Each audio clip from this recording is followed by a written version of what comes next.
I asked the press freedom question because the Committee to Protect Journalists and other groups usually put Eritrea at the bottom of a list of where journalists are freely allowed to operate. That's why I asked you. Yeah, you're right. But because this is not a matter of freedom of expression. This is a matter of sabotage, organized sabotage by individuals hired by intelligence agencies from outside.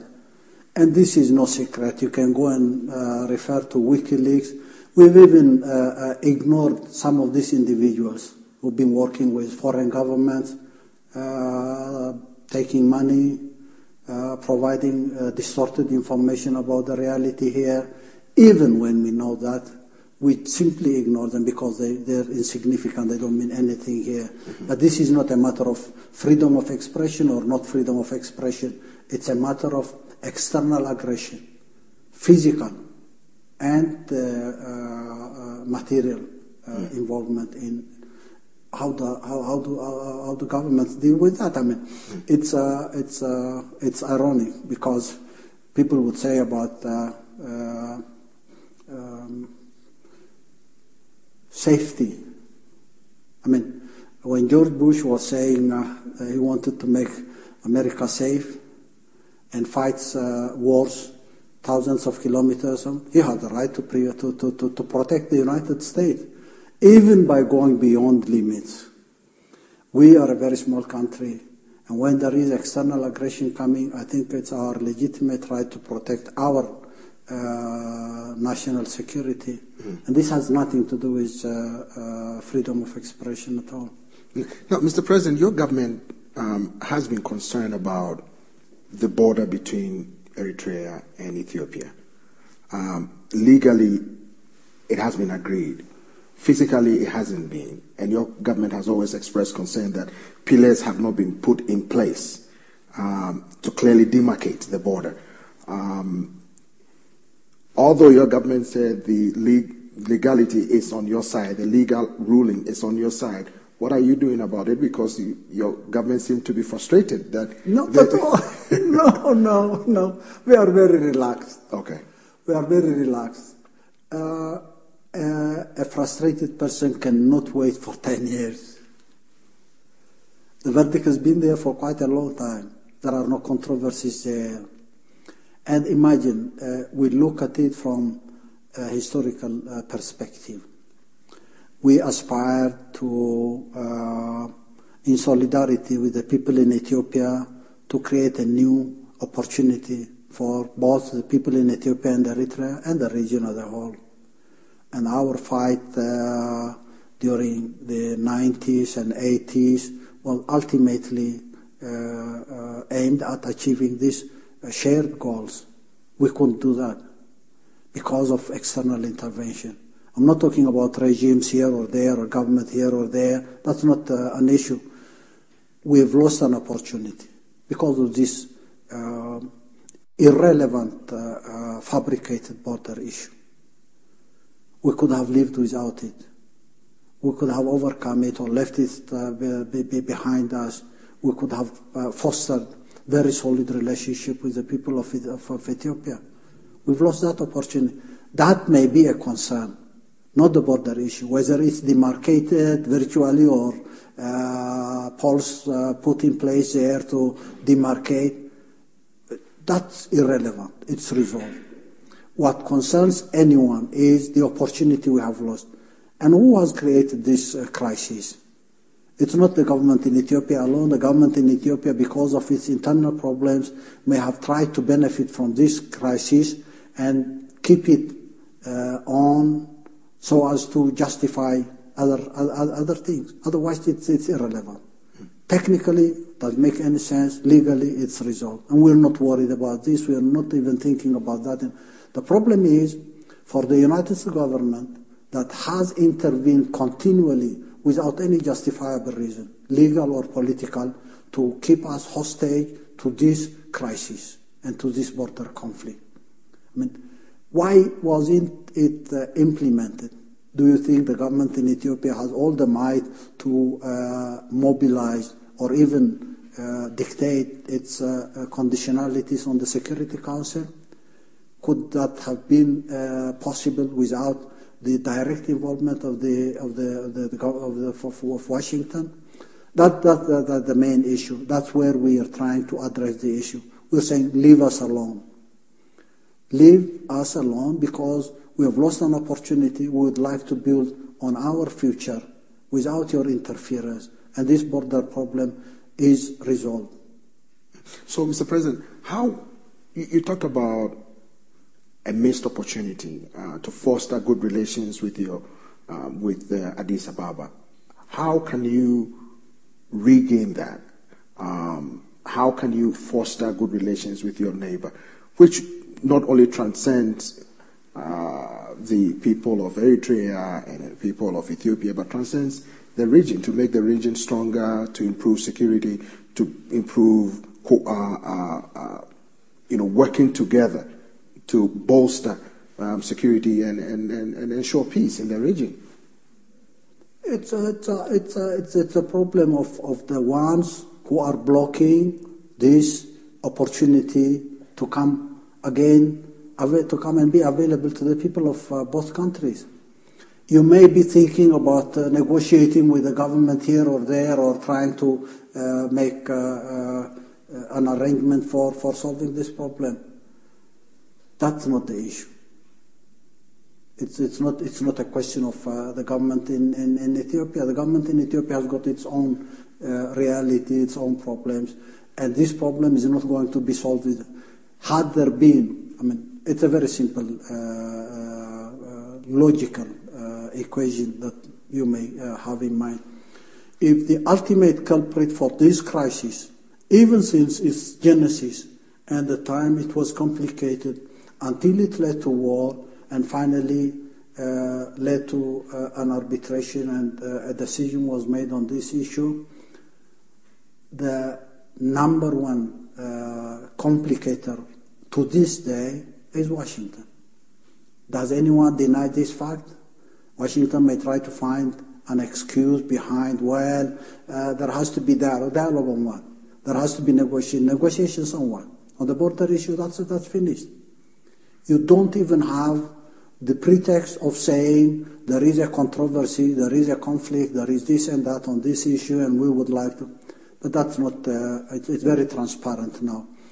To regain the lost opportunity, we need to take this factor out of the equation, which has complicated our lives, and it's costing us a lot.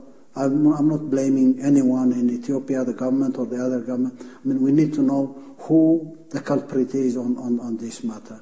We want to regain that opportunity. How do we do it? That was my question. That was going to be my question. How do we do it? Mm-hmm. Number one, the simplest thing is for Washington to pull out from this process. Don't keep us hostage. Don't use us as a pretext for your intervention in the region. Don't use this border issue as an excuse for expanding your influence in the region. If you have interest, we will not bothered about that. There could be shared interest. We can discuss that. The region can find a way of discussing it. But leave us alone. It's not for the people of Eritrea and Ethiopia that this opportunity is lost. After 91, when we started, we said we need to have a very stable and prosperous neighborhood, and for that matter, IGAD was revived. Sudan was there, Eritrea was there, Djibouti, Ethiopia, Kenya, Uganda, Somalia were there. It may have been an ideal for everybody, but do we really have a neighborhood that includes all these countries who are feeling comfortable with their environment, stable? No. Why? The complication in this region has come as a result of the direct and indirect intervention of Washington. And for us to solve the problem, we cannot in isolation solve this problem by tricks here and there, and no one has any crystal ball. We need to go back to our roots and say, we have to be aware about finding a solution to this problem. I can't go and ask the party that is the cause of the problem and party to the complication to give me a solution anyway. It's an uphill struggle, but it doesn't have any other alternative. Yes, we can regret that we have lost an opportunity, but we're not giving up. We're working day and night to regain that opportunity. How it comes is not very difficult to imagine, but practically creating that environment requires a lot of effort, and you have to have a clean or a ground very much prepared for that eventuality. Now, Mr. President, when you look at the East African community, Eritrea used to play a very prominent role in IGAD. It pulled out now, it wants to rejoin IGAD. Why the need to rejoin, and what would you want IGAD to do in, one, fostering good relations between all the neighbors in the sub-region, and two, preventing the insecurity? Because recently, there have been explosions in Kenya, some in Uganda, and other areas. How do you want this sub-region to be safe with Eritrea's role in IGAD and other sub-regional members to bolster security in the region? I think let's be clear on this. It's a collective effort. It's a collective endeavor. And no one single country can make a major difference. Not at all. I mean, we've been very realistic when we said we need to create this community of IGAD. Everyone was sincere and committed to that collective objective for everyone. And it could only be achieved by modest, major contributions from all member countries. Unless it's collective, we will never be able to achieve anything. And no one big or small partner in that collective will have a decisive role in achieving. Even the smallest partners will have to make their contribution. This is basic. How do you do that? Now, let's go back and learn from our experience. We have this border issue with Ethiopia. You have Somalia. They fabricated another border issue here. Now we have Sudan, north and south.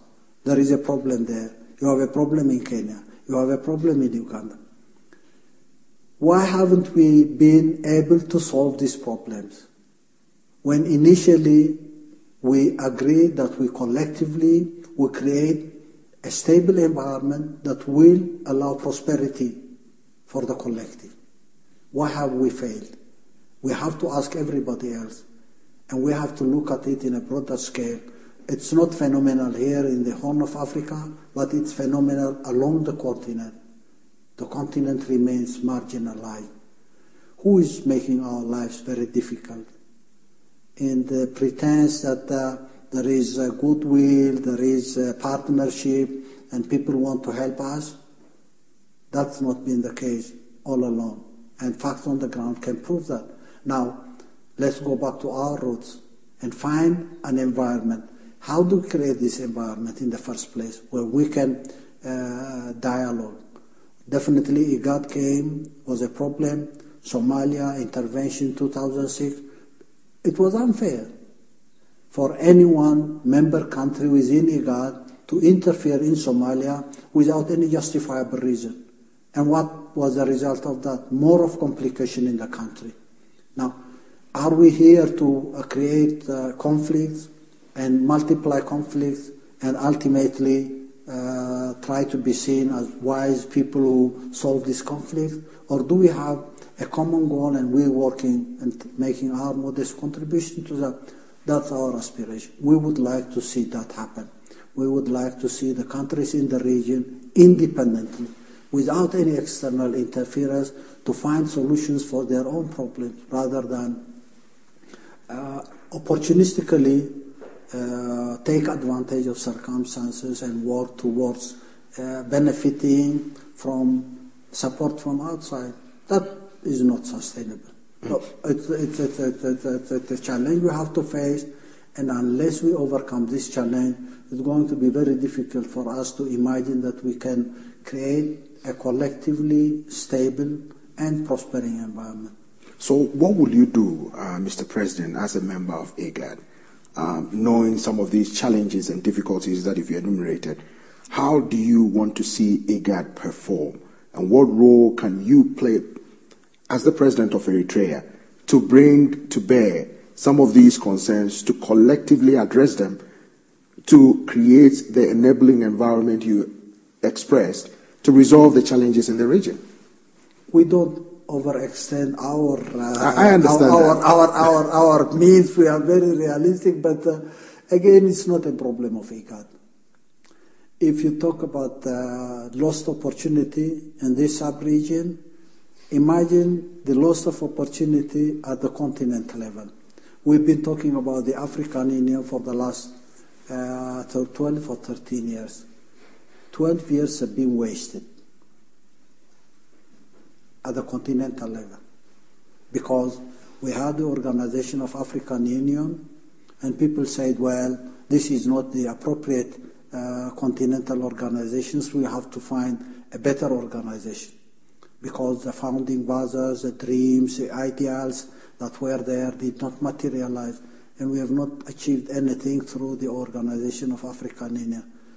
There was consensus on this matter, but how to go about a new structure? How do we restructure? Anyway, I don't want to go and talk about that in detail, but again, it's wasted opportunity. It's wasted time. And when you talk about IGAD, SADC, ECOWAS, or any other sub-regional arrangement, you can't dissociate yourself from the situation that affects the whole continent. In fact, people talk about a globalizing age. We live in a globalizing age where the continents of the world are interactive while we are marginalized in the continent. I may not be knowledgeable about the details of situation in West Africa or South Africa or North Africa. I may talk about our sub-region, but I don't exclude the possibility that IGAD in its own will not be a dynamic sub-regional organizations to solve this problem in isolation from what we see happening in our neighborhood, the bigger neighborhood. That's where we need to address the issue, and we may think about restructuring IGAD, reorganizing IGAD. A lot of ideas may come on that issue, but you have to look at it at a broader scale, and I can tell you we can have ideas, but we cannot overextend ourselves and claim to have a role here and there and try to bring about dramatic change. That's not true. Definitely we'll continue working hard, endeavoring to achieve the ultimate goals. These ideals are not, unachievable. They've been there since the founding of this continent's organization. And does everyone question the validity of the ideals of the founding fathers? It's a reality. They were products of their own time, and they had their aspirations, and that aspiration was set along the continent. That same aspiration is what we still retain as an aspiration in the 21st century. Have we achieved anything? Not at all. And we don't want to be or remain marginalized continually. That's where we come to talk about the IGAD. Isolating IGAD or trying to focus on IGAD and find a solution for that without a broader approach and solution, because IGAD can only work or perform within a broader scope that includes the continent.